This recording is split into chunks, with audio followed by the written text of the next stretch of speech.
Okay, so today we're going to do an optional workshop over factoring out the greatest common factor. And basically what this means is it's similar to what we did with our radicals and needing to find the factors, but slightly different because we are going to be dealing with polynomials. So what I'd like to do is first go through 3 examples, and then I'll show you just a couple of other examples that might help you along through this process. So to begin, I have b squared, and the only way to get b squared is b times b. Then I'll bring down my plus sign, and now I have 6 times b. Well, the only way to do that is 6 times b, and I don't need to really worry about that, equals 0. Now all I really want to do is go ahead and circle. I see 2 terms here from the first 2 terms up top. I'm going to go ahead and circle what appears in both terms. Well, it looks like a b appears in both. So I'll circle both of these, and I'm going to take that and put that down here. And then I'm going to make some parentheses. And whatever is left over outside of the circle, that's what I'm going to put inside a set of parentheses. So that looks like a b plus a 6, and I'll go ahead and close my parentheses. And this is essentially my final answer. This is what I want. You may be saying to yourself, well, why in the world would you want that? Well, if I go over here and if I was to check my work, well, this is just the distributive property. And we're just basically working backwards from what we've done all year. So that's b times b, that's b squared, plus b times 6, that's 6b. And I see, oh look, my distributive property that I ended up with, if I distribute out, gives me the exact equation I started with. So I know I have the right answer. Now, if I have something where, in this example, there was only one coefficient or one number in front. If there's examples like example 2 where there's 2 coefficient or 2 numbers in front, I actually am going to factor. So, and that's where we're getting this greatest common factor. So the only way to get 3 is 1 times 3. The way to get 18 is, I'll write an 18 there, 1 times 18, 2 times 9, and 3 times 6. And I see, well, okay, they're common factors. Both, 1 is in both, and so is 3. But I want the greatest common factor, so I'm going to choose 3. And what I mean by that is I'm going to use this option here because it has a 3 in it. And there's only one option on this side, so I'm going to choose the 3 over here.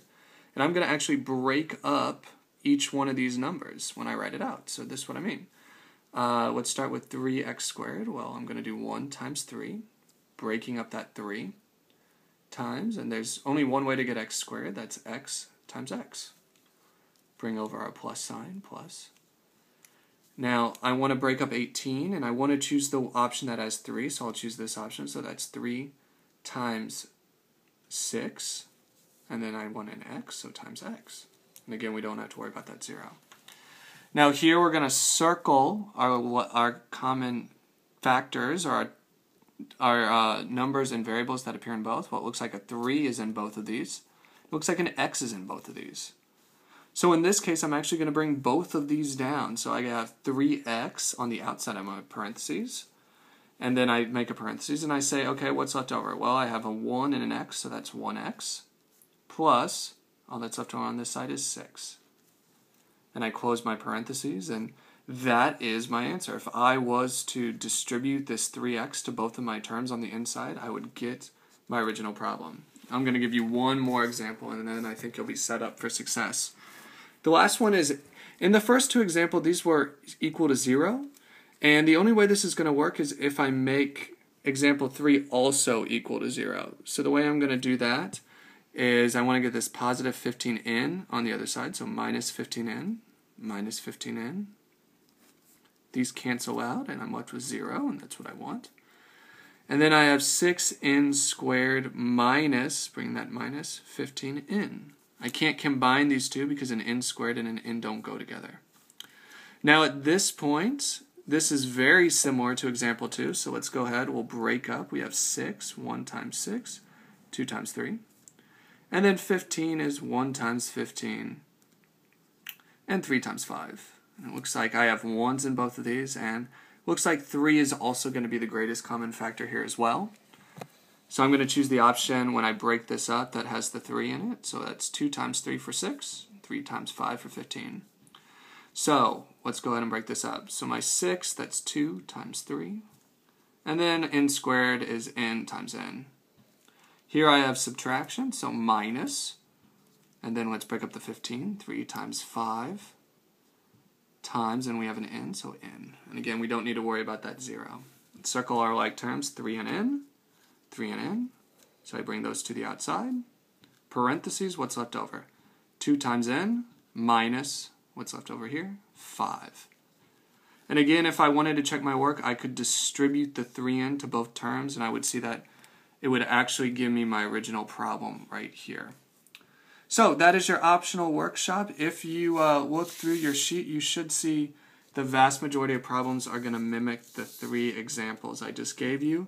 The one difference is going to be on the spicy section, the last section.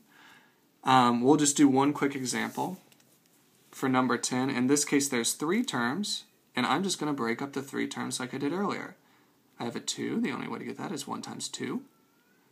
24, there's a bunch of those. 1 times 24, 2 times 12, 3 times 8, and 4 times 6.